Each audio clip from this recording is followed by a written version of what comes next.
Hello once again, viewers. Dragonkeeper 19600. It is the same night as my previous video, and okay, I remember I said a long time ago at the beginning of the season that if an episode really affected me, I would do a review of it.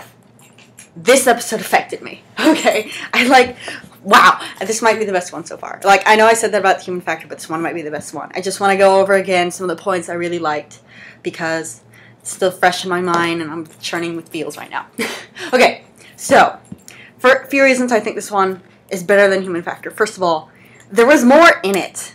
Like, okay, one complaint I have about Transformers Prime is sometimes the pace is a little slow, like throughout an episode. Like, they'll spend a whole episode on something that really isn't that interesting, like finding in one of those artifacts. Like, okay, who cares? You know, like, they have a lot of episodes where nothing really happens, but then when they have an episode that does have something happen, they really nail it. And I feel that's what happened here, because we had a lot of different things going on at once, but it never got confusing. Like, it never got to the point where you couldn't follow it, which is, I think, some other Transformers stories, such as the movies, have that problem. Transformers Prime didn't have that problem. You could totally, like, keep track, even though it, like, started off the smokescreen, then he escaped. It's like, well, we still got some minutes left, and they were, instead of just stretching smokescreen, escaping throughout the whole episode, they were actually able to find something else to fill it with, so that it, like, some might say that it's choppy and it doesn't flow well. I think it flows great because, like, it opens up with a hope spot. Like, we've got 3 of the keys, you only need 1 more. It's like, oh wait, no, now we don't have any of them. So it's like the mood shifts. I also like that. Second of all, Transformers Prime, I think, has got the best sense of humor out of any show. Like, G1 had some really funny moments, but most of the time it's pretty cheesy. Some other shows I watch, Armada, don't make me talk about the humor in Armada. It wasn't there. Robots in Disguise, kind of funny in kind of a childish way. Animated, sometimes, but Transformers Prime, I think, is the smartest with its humor. And, like, the shot where Megatron throws those 2 vehicons and one of them can't fly, that's hilarious. Like, they have a lot of moments where, like, and I think they really got down characterization. So, like, when character-based humor, something to do with, like, so when Ratchet interrupts something with this noise, that's wonderful. And then there's oh yeah, Starscream, of course, is a riot. I think they changed how they portrayed him. Either Starscream himself has changed, or the writers decided they want to go in a different direction. Because I remember early on, Starscream is much slower and more menacing. Now he's like this. I don't even know what he is now. He's like this trickster Joker character. Well, not really Joker. Joker is more sure of himself. He's like this kind of corny, cheesy villain guy who, like, is really good at being a villain, but also really bad. Like, he doesn't have class. Like, he can do what he does, but he has no class. Okay.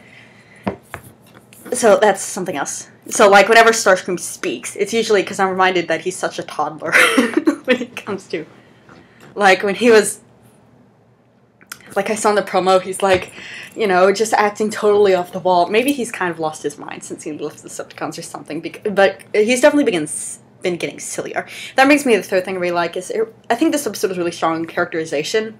Like I mentioned in my reaction video, Megatron is getting scarier. I think he's approaching some sort of villainous breakdown. And for those of you who don't know, I'm not referring to the Decepticons, sorry. Breakdown, that's a trope name. I invoke a lot of trope names in my videos. The villainous breakdown is where a villain totally loses their goddamn mind, usually over something like failure or maybe some sort of past trauma. Megatron is heading towards that because you can see he's getting really angry all the time. Like, not just in this episode, I've seen, like, as a progression, he's getting more violent, more boisterous, where he's, like, grabs vehicons and throws them after smokescreen. I don't think he would, like, the Megatron at the beginning of the series probably wouldn't do that. I remember early on, he's just totally, like, had this kind of, whatever, attitude when he was being attacked. And the Decepticons are trying to eat us alive. Whatever. Arachnids trying to take my job. Whatever. You know. He wasn't very perturbed. Now that he's gotten, I think it started when Optimus got the Star Saber, and he had that, Jesus, we're fucked look on his face. I think that's where it began, and he's, like, going deeper and deeper, like, when he said, I'm gonna leave, knock out on the wall, which was another funny thing. Would he do that normally? I don't know. I feel like he wouldn't. And like, where he's, like, yelling, and he's, like, at smokescreen, and, like, by the way, the torture of smokescreen, that was really brutal. And yet he never gave in. I feel like maybe they're trying to make Smokescreen too cool, but he doesn't come off as swaggering. So, yeah, I think it works. By the way, I saw an interview like RC would be sort of getting like another partner, sort of, in lieu of Cliffjumper. I mean, she's already got Jack. Jack has been around. So anyway, I was thinking like probably Smokescreen is who they're referring to now. Looking back at these episodes. Anyway, so yeah, Megatron's losing his head. Knockout, by the way, is really interesting because someone pointed out on Tumblr and even on the comments for one of these videos, out of all the characters, we really know the least about Knockout. I mean, we've had past Starscreams, we've had past Megatrons, we've had past Optimuses, past RCs. We can make predictions on all those characters. Knockout is totally new. Like, he has never appeared before the show. So, we don't really know what direction his character is going to go in. Honestly, he seems to be getting crazier, more violent. But he also seems to be getting more sympathetic. Like, it's kind of a weird paradox there. We, like, feel bad for him. Like, when he was stuck in the wall, it's like... First of all, it was funny. Second of all, it's kind of like, you're really going to leave him there? Ass? I mean... And, like, when he was, like, you see him grieving over Breakdown and wanting to get revenge, and you, like, see him constantly being treated like dirt, and, like, every time he brags or, like, does anything, Megatron's like, shut the fuck up. You know, he gets no respect at all. And so, there's that. Finally, Optimus. Optimus totally loses his cool. It's only for a second. But when he loses the Omega Keys, pretty much, and loses his chance to revive Cybertron. That's his homeworld that he saw destroyed. And, you know, knowing Optimus, he's probably, like, tortured about it. Like, I wish, like, probably lays awake at night regretting, like, I wish I could make it better.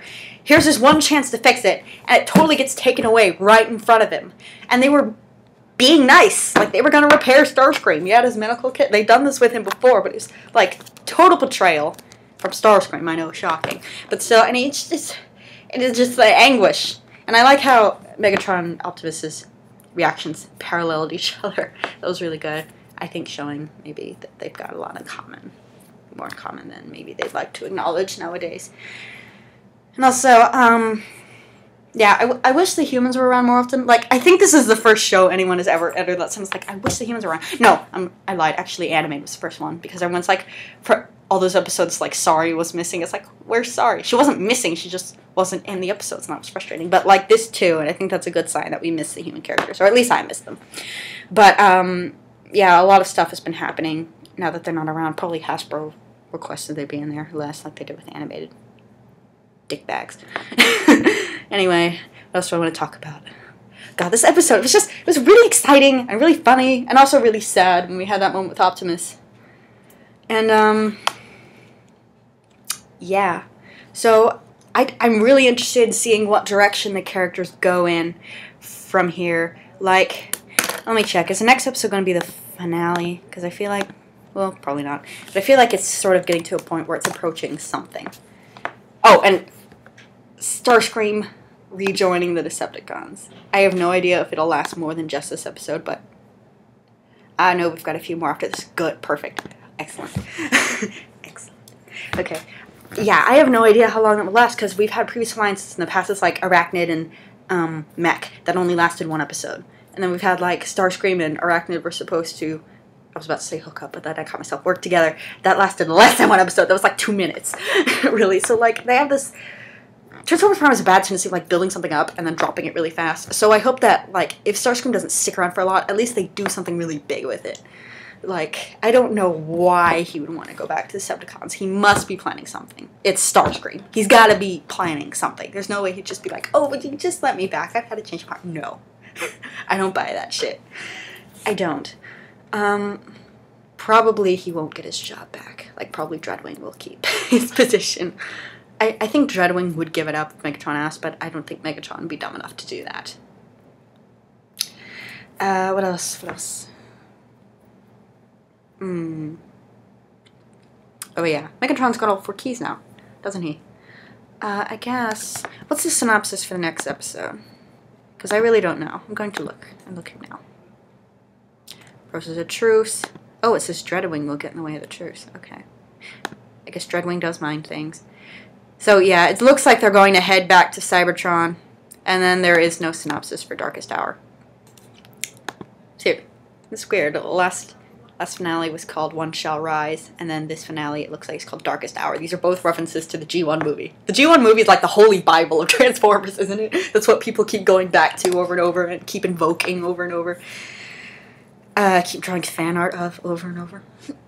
What else? What else do I want to say? I want to keep talking, but I don't remember what else there is. Oh my gosh, I love this show so much. Oh, the animation! Oh my gosh, you saw my fangasm during the episode about the animation, where like the sprinklers are going off and the light is coming off of the space bridge and they're all glistening and there's water drops. It's like, wow! We've come...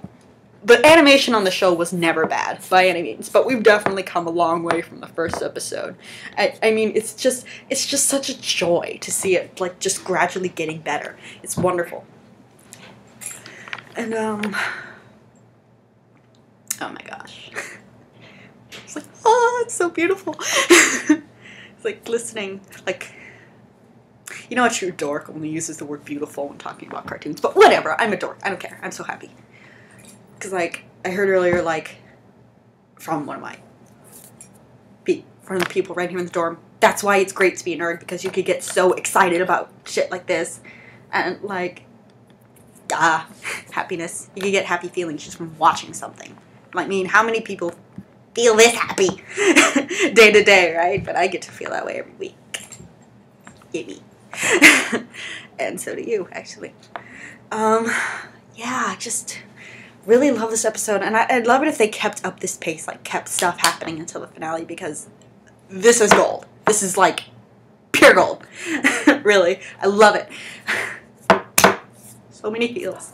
Okay, so that's my kind of review thing. It was mostly just rambling. Maybe I talked too fast, too breathlessly. Maybe I couldn't keep up, but